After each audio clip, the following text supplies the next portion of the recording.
welcome to Smashterpieces, a casual walk through the history of the Super Smash Bros. Ultimate roster. My name is Joe. And my name is Matt.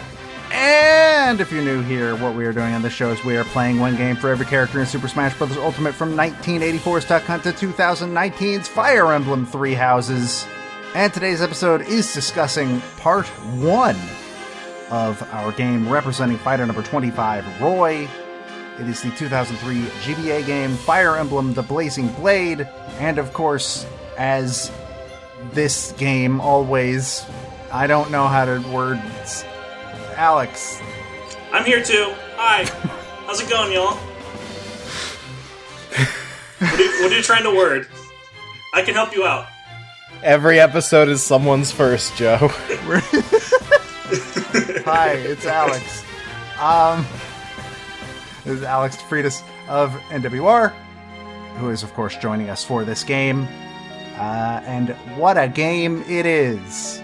This is covering chapters 1 through 10, which is called Lyn mode, I guess, because you are following the story of the character Lyn, whom I only knew the existence of because she is an assist trophy in Super Smash Bros.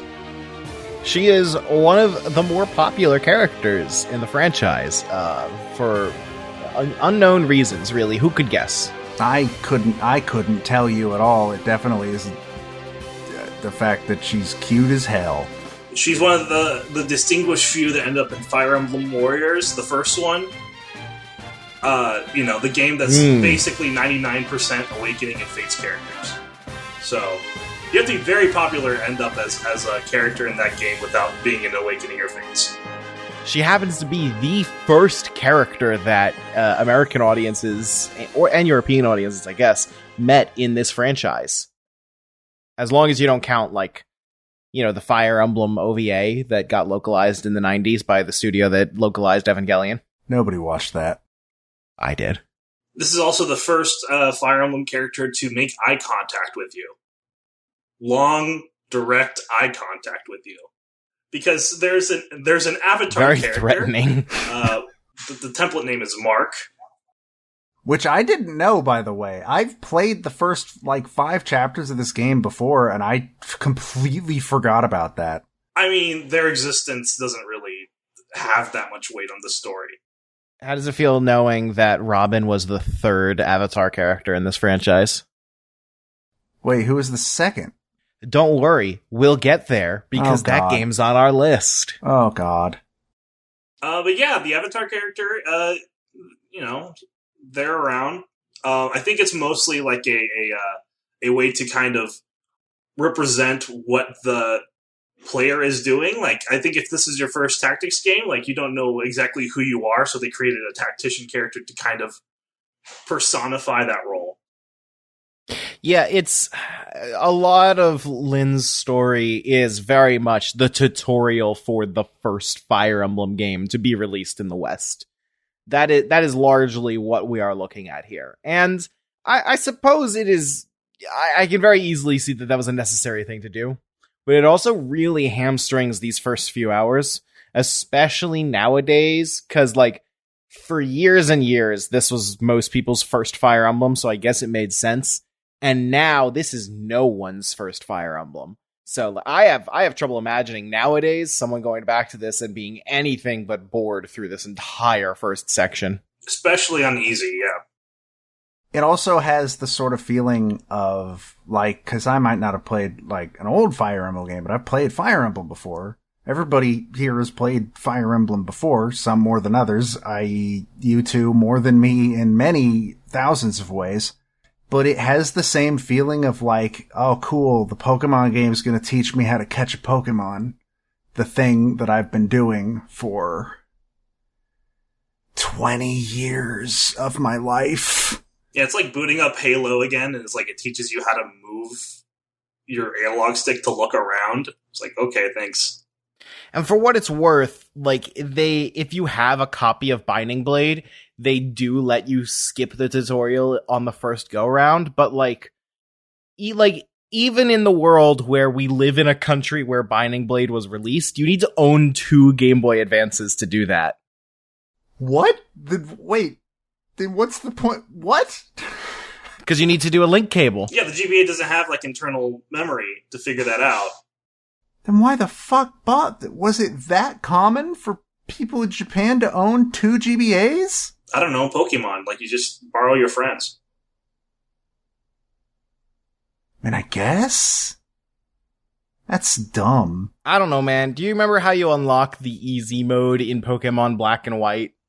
Yeah, but that's just because the Pokemon Company lives in a cave. There were a lot of Game Boy Advance games where you could get, like, bonus features from other games that required you to have a Game Boy Advance and a link cable to link to. And this one in particular also has bonuses if you link to Mario Kart Double Dash. Specifically the bonus disc. Yeah, which most... I don't know if I even had that. I did not. I don't remember it. So I've learned that there are 2 GameCube bonus discs. And I don't know which one I had. I might have had this one. I remember my copy of Double Dash having 2 discs in it. Yeah. So I assume that's the one. But this just goes to show you, kids, don't take the fact that we have digital memory for granted and cloud saves and shit. Because this is back in the day when your save file lived on the cartridge. That doesn't stop being the case until after the DS. The 3DS still did that if you had physical copies.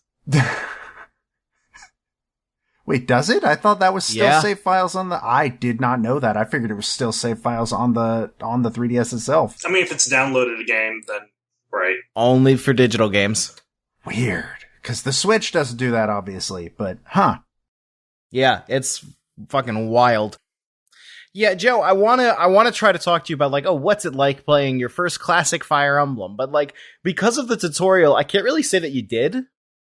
Yeah, it's very handholdy, the first 10 chapters. Like, is it possible for you to have any particular opinion on this section? I mean, I like Lynn. I like the voice I gave to Sane, who will keep that voice for the entirety of this game. It is a good voice. And I will not stop. I cannot be stopped.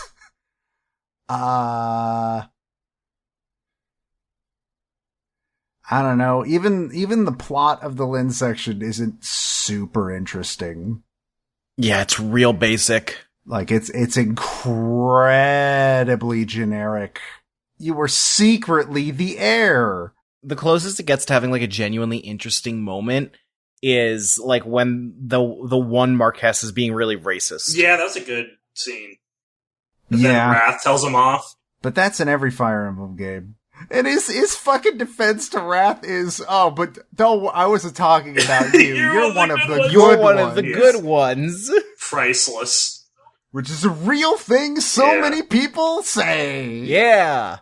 And I admit, the scene of Lynn reuniting with her grandfather, like, it did get me a bit emotional, but it's more just, like, the idea of the scene than any, like, real weight that the story carries. Because that was, like, that moment did get to me, but it's, like, the only moment in the entire first 10 chapters that I cared about at all. Hot take, Grandpa should have died. Of poison? It should have been a good reunion, and then he should have been like, well, see ya, and then fucking died.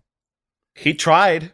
He tried, and Lynn wouldn't let him. But we have to go on walks. I don't like the plot point of, like, but if you just gotta believe, Grandpa, and then you'll beat the poison coursing through your body. He lost the will to live. So that reminds me.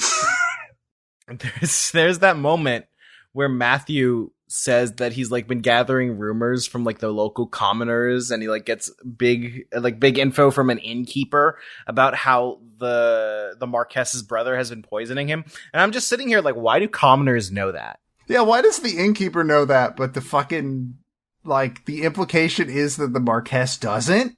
The Marquess does, but he's, like, all locked up, and all the Knights of Caelin don't seem to know this. I choose to believe that Lundgren walked into an inn one day and was like, I'm poisoning my brother! And then he twirled the mustache he doesn't have. My guess is that the soldiers that like he berates throughout the story are the ones that are like have the loose lips and are going to the tavern after a busy day with the awful boss who's poisoning the good guy. See, now that's a reasonable theory, but I like mine better. Oh, yeah. So, but yours is probably actually what's happening. I don't like you injecting this logic here. Yeah, I don't like that. Like, now that I think about it, yeah, that makes sense, I guess. Yeah, unfortunately, the tutorial is just so fucking heavy-handed, and it gives me anxiety every time the game is like, yeah, class change this dude that's only level 12. But then that dude became, like, the only reason I beat the boss. Yeah, he carried Joe's playthrough at the end. Like, when I got to Lundgren, I just parked him in front of him, and, like, Lundgren couldn't fucking do anything. Like, he could do damage, but he didn't do damage fast enough. Armored Knights are good. The real anxiety is watching Joe not use the combat forecast. Like, I guess in fairness, the game doesn't teach you what that is. That should be, like, the first thing it teaches you. It should be. I didn't realize... Why? But also, I have some questions about how you've played other Fire Emblem games now, Joe. If they die, they die. Well, because they have on casual mode, they don't die. I'm starting to understand why you've been so against playing any Fire Emblem game that doesn't have casual mode. I'm learning a lot about that right now. But also, I do read the combat forecast in those games because, they're written in English and they don't list the damage as might. No, not might. MT. What the fuck is it? No, it's DMG. MT. It's DMG. We all agreed on this. Everybody in the entire world agreed that the English abbreviation for the word damage is DMG. Why the fuck is it MT? Why would I ever think that was damage? Well, if you want, you can manually calculate the attack and defense in your head. No! I don't totally understand why that option exists, if I'm being honest. What, the more advanced one? Yeah. I think that's like the older version of Fire Emblem that used to have that sort of a combat forecast. And old people like math because they're crazy. But since this section is so heavily tutorialized and barely actually a game, I would say the headliner of this section of the game for our purposes has been Alex's Iron Man playthrough. Yes.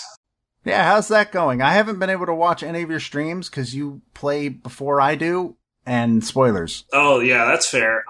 It's been going okay, except I lost Florina, a really good unit to have, because your early flyer, you can ferry people around, and she can really get her going in Lynn's campaign, that she'll be awesome in the following campaign. Yeah, losing her, that sucked. But everything else has been going, it's been smooth sailing. Except for, I think Kent and Sane have been getting really bad level ups. I need to continue my Excel spreadsheet of how my level ups are doing compared to the averages. Do you actually have an Excel spreadsheet for that? Oh yeah, I've already filled out quite a few of your characters. Why would he just say that? Also, okay, that explains why you wanted pictures of all my stats at the end of the chapter 10. Are you going to reveal to us how our characters are doing, or is this just for you? Not till the end. I say wait to the end. But I mean, I wanted to have something prepared, but as I was doing it, it just it really kind of everything stacked up to the averages pretty consistently. Okay. Your will has 1 point of speed extra than the average at your level. Oh, but he is otherwise exactly average? Not exactly. There might be 1 point off here and there, but having 1 point of speed extra early on is actually quite a big deal. Sounds like I was right to put my faith into Will. See, that makes me feel a bit better, because I feel like I've mentioned this somewhere before.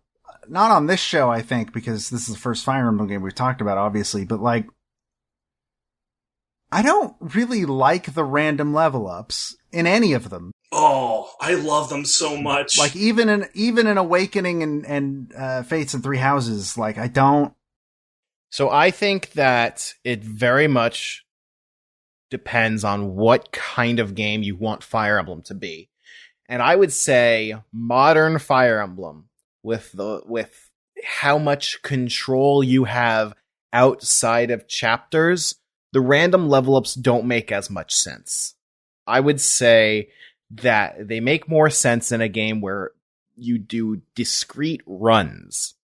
Like this is like Alex, this is like what, your 10th time playing this game, and each playthrough is a little different because each time you play, you get different level ups. In some playthroughs, this one unit might be the god, and in other playthroughs, they're not going to do anything for you. Yeah, getting stat screwed or getting stat blessed with a unit, depending on like, if it's like an underdog unit that's like usually low on the tier list that ends up being a god, that's a story in and of itself. Yeah, and I would say that modern Fire Emblem games tend to be a lot lengthier and a lot meatier, and that makes them a lot less conducive to do that kind of replay. And so I would say in modern Fire Emblem games, the random level ups don't make as much sense. Well, they're kind of forcing you to do multiple runs because of so many of them have route splits, or like, Fates and Three Houses essentially have 3 games each. That is true. Some of the games in this franchise are bad. Yeah, I don't love that decision either, but I like the random level ups. I think there's a little bit of that rush of like whether you win the lottery or not with a character, and that drama, it makes the game more interesting to me. I think the argument you have presented makes me feel a bit better about them, because that is a very good point about like changing up like how useful certain characters are between runs and all that. Yeah. I mean, I guess that makes sense. By the way, this era of Fire Emblem is so firm in being designed around you doing that at the end of your playthrough, you're going to get a score, and there is a high score leaderboard on your save file. That's true. There is a ranking system. Interesting. That's weird, but all right. I believe that. I watched somebody who's doing a playthrough of this game where he's trying to get the lowest rank possible. Which might be more difficult than getting the highest rank possible. But my personal goal from here that I will inevitably fail at is I try to always make my flyer into a god killer. Mm-hmm. But I don't know if like right now Florina can hit pretty hard, but like if anything so much as looks at her like with a slightly mean expression, then she shatters into 1,000 pieces and dies. That's why she's such a good candidate for the Angelic Robe and the Energy Ring in Lynn's campaign, because that gives her a bunch of health to tank a little bit more, and then that strength pairs so nicely with her speed that she will eventually become a god unless you get severely stat screwed. That's good to know. That's my goal. Cause in most of the Fire Emblem games I've played, granted, again, these are the easy modern ones.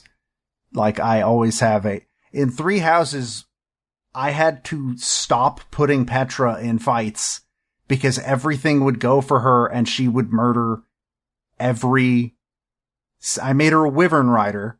Yeah. She would murder every single enemy without taking a single point of damage.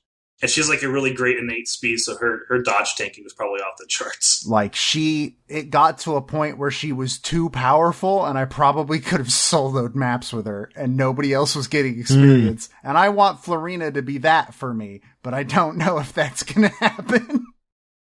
And I think the idea that this is like a discrete run where there is no outside grinding, like there are arenas that you can kind of grind. And for you, Joe, you might want to consider that as like, you'll sit on an arena and save state and grind up a character just so you have someone who's super powerful. That's something that I'm gonna have trouble getting used to because I have only played Fire Emblem games where you can just go play maps to grind.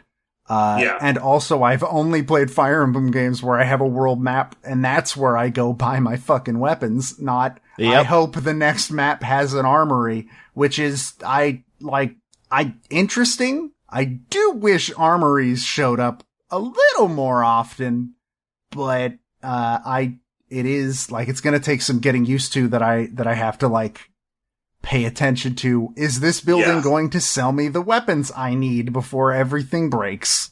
No, and I understand where you're coming from because as a quality of life thing, like that is really helpful. But for me, it's all about I need to be very resourceful with what I'm given. And, like, because of my familiarity with the maps and everything, like, it's very easy for me to say that because I know what's going to be in what armory. And, like, I know that, in chapter 3 or 4 or 5, I'm going to get like hand axes that I can give to Hector in Elowood mode, and things like that. And Joe, I might say as well, as far as that resource management goes, I don't know if you've noticed yet, you don't even have a convoy. Yeah, I sure don't. If a unit receives an item and you don't have the space for it, you have to throw something on the ground. Yes. Well, yeah, that's why, Sane still had a fucking door key like 3 maps after he needed it. And I didn't realize he still had it. Sometimes what you gotta do is, if you have a unit that's like not carrying anything or you're not deploying, just make them like the pack mule in the battle preparations stage, and just give them all the stuff that you don't need so that you have inventory slots open until you get a convoy. Alex, should we tell him about Merlinus, or should we just let him find that out? I mean, if you've already set it up like that, then yeah, we don't have to tell you anything. Okay. Well, that'll be a fun stream whenever that happens, I guess. What do you guys think about the cast of the characters? Like, what are your thoughts? I mean, this is a pretty standard Fire Emblem cast. Yeah, there's nobody really super jumps out at me. I do like Sarah, but only because I get to make fun of Sarah. Like me as a human being, I get to make fun of her. I feel like Urk is a really good archetype that you don't usually see from mages, where he just fucking wants to die. His name is I'd want to die too if I had to watch Sarah at any point in my life. His name is Urk, and I can't get over that. He sounds like a caveman. No, he's irked. He is vexed. He is cross. He is annoyed. That is his character. Urk make fire out of magic. Yeah, I'd say Urk is really the only character from Lynn's campaign that really stands out to me in any way. I mean, I made Sane memorable for me. He wouldn't be otherwise, but I made him memorable. Most of the characters that like I really remember when I think of this game are from part 2. So yeah, that's fair. Yeah, we haven't met like any of like the really most popular characters in this game except for literally Lynn. So, and Lynn even like, I love her design, but she's just girl. Pretty much. She's just girl with sword. That's her entire character. That's pretty much the reason she's popular. Yeah, that checks out. Oh, and her tie to Sakai, I think, is interesting. I think Sakai is one of the more interesting regions in Alib. Yeah, but I still don't know anything about it. Fair enough. I know that they're nomads and they live on plains, and that's literally all it's told me. In fairness, the game does kind of expect you to remember Sakai from the last game. Mm-hmm. And all the supports you did in the last game. But also, if they're gonna write the game that way, then they better let me skip this fucking tutorial. Yeah. I'm not gonna fight you on that one. Yeah. I remember like scrambling in my first stream because I didn't have the right save because I had to play the easy mode first on a blank cartridge. And that was no fun. Mm-hmm. Because the easy version of Lynn's campaign is such a bore. So I think that's probably a good place to end our part 1 discussion, because I imagine we've got plenty more time to talk in our future parts. The plan is for this to be 3 parts, correct? I think. Well, let me check. Yeah, it says 4. Yeah. Lynn's campaign is super short. I mean, if I were just playing it without having to stream it, I could get it done within an hour or 2. Yeah, maps get longer from here. Right? Yeah. Oh yeah, I think. Well, maps were getting longer in Lynn's section. Yep, that trend is going to continue. Hell yeah, I'm gonna die. We'll be playing this game for a while. I'm going to die. It's really funny because our very next game is F-Zero, which will last like maybe 2 sessions and will be the fastest game I've ever played in my life, and I'll die. Yep. So I'm gonna die either way. I'm looking forward to more thoughts on classic Fire Emblem from Joe. Same. And more of like my own experiences, because even on hard mode, Lynn's playthrough is not very interesting. So when do I get to marry one of them? That's in this game, right? So no, There is marriage. but not for the Whose tactician. marriage? Yeah, just not for you. Yeah, The tactician took a vow of celibacy, and therefore... You get to decide who Roy's mother is. that's fun. All right, Sarah, And there are get weird in there. implications. But this game actually reduces your options. Like it's not like the Awakening version of supports where people can just pair up with anybody or with a lot of people. I think no, it's just Robin that can pair up with anybody. Eliwood, I think, only has 3 choices. So does Hector. I think Lynn is around that number as well. Man, people are going to get so mad at me in Awakening when literally the only thing I want to do is marry everybody off. And have to make the uncomfortable decision as to who marries Noe. Anyways. Are you going to play with the gay marriage mod when we get there? Probably not. Coward. Yeah, I don't really have anything else to say about the Lynn section. It's there. It's Fire Emblem. It is a relic from an era where it made a lot more sense back then. Today, it doesn't as much. Yeah. Though there's some fun things you can do. Like I early promoted Sane at level 10 at the end of my campaign, so I'll have another paladin when I start my actual campaign. I still haven't seen anybody get to level 10 yet, except for the guy who showed up past level 10. Like, I have some people close, I think, but, like, none of them made it to level 10. Yeah, that's part of the interest that I have in Fire Emblem being like this discrete run-based franchise where you're running through a game multiple times. Of like, sometimes you can just do crazy shit, like promote Sane at level 10 right away. Mm-hmm. It's cool. It's very cool. But we're at about a half hour, and this is merely a check-in episode. So Yeah, half an hour seems like a good length. Yep. yeah, Alex, where can people find your stuff? Yeah, you can find me on Twitter at Defritos. That's DEFRITOS. I'm also the editor and sometimes show up on NWR Connectivity. sometimes he says you've been on like the last 4 weeks. Yeah, every time it shows up in my podcast feed lately, it says, Alex joins us again. So I'm in like the group chat with John and Neil, and just every now and then they'll be like, "Do you want to join?" If they don't have a guest on. So I'm typically the third chair. Meanwhile, I've been banned from the show.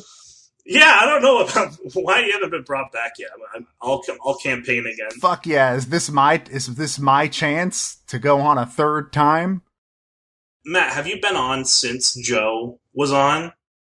The last time I was on, if you could call it that, besides Majora's Mask? besides the Zelda game clubs, was for Castlevania. Yeah. Besides that, I think my last appearance that wasn't for a game club was when I was playing Danganronpa. Oh, yeah, that was a while ago. And that was like when, yeah, it was Danganronpa Halo Infinite. Which would have been before I was on last. Dang, okay, so it was like December. Yeah, That if was I'm a while remembering ago. correctly. Yeah, so you can find me on that podcast. Here's the way we're gonna test. Hey, John and Neil, I know you're listening definitely to this episode. Both of you. This game, I don't think either of them has played. We're ready to be on Connectivity again. And so am I. I can talk about Xenoblade Chronicles 3. You've had Still your a good chance. You've had so many chances. You've had more chances than anyone. I better be allowed on for the Xenoblade 3 spoiler cast. Is that all you wanted to plug? Do you got anything else? I guess I'm streaming now. I stream on Monday nights. Yeah. So I've been doing my Iron Man run for this game. It's been a lot of fun, learning the ropes. You also played some of Minding Blade. Yeah, I did. The game that this is technically a prequel to. Or is a prequel to. I meant to ask a bit about that, but I guess we're going long now. So It's okay. It's fine. People hate the game, but it's okay. it's okay. No, it's okay. You will play Binding Blade again. Yeah. by the end of this, you will have beaten Binding Blade because it took me so fucking long to get to the end of this. I remember the sheer optimism that you had when you said, yeah, this is probably the last time that we'll get to stream Binding Blade, so. Yep. Spoke too soon. Yeah, he spoke before I started. And then you realized, oh no, we're going to be playing this game until December. As for Smashterpieces, you can find, we also stream at twitch.tv/Nintendo World Report. So all three of us, you can also find Xander with us on the first Friday of every month where we play Mario Party and get really mad at each other. Last month, Mario Party had it out for me more than any game has ever had it out for me. It was upsetting. It was sad. Yeah. But yeah, we do all sorts of stuff. Like Matt and I have been going through Kingdom Hearts games. Sometimes I will play an indie game once in a blue moon. That kind of thing. We stream a lot more than just the Smashterpieces stuff, though. Right now, if you check the channel, it is Fire Emblem 3 days a week. Oops, all Fire Emblem. And Kingdom Hearts the other day. And for the most part, the same Fire Emblem 3 days a week. From 3 different people. But you can find us on Twitter and on YouTube at Smashterpieces. All of our VODs are on YouTube, me and Matt's.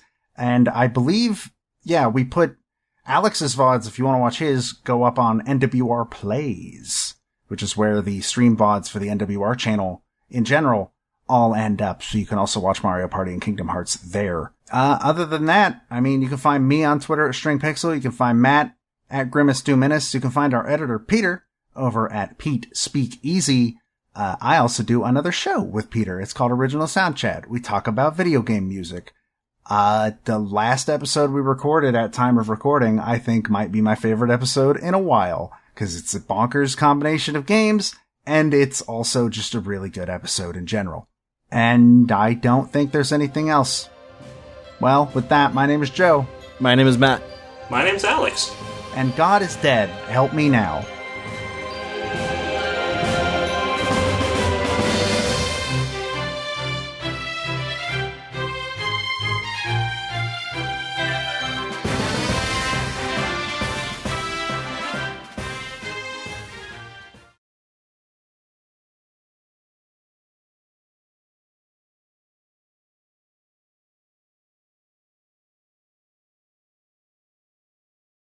Joe, you gotta play the gay marriage mod, because in addition to adding same-sex S supports for every character, it also inexplicably adds one straight S support. Crom and Cordelia. No, then I can't play the gay marriage mod. That ruins it. Cordelia doesn't deserve it. The only thing that helps me sleep at night is knowing that Cordelia actually can't marry Crom. It's really upsetting if you do marry Cordelia, because all of her comments, all of her voiced lines and stuff is hinting at the fact that she's pining for Crom even after you marry her. Everything, literally everything she says. Yep.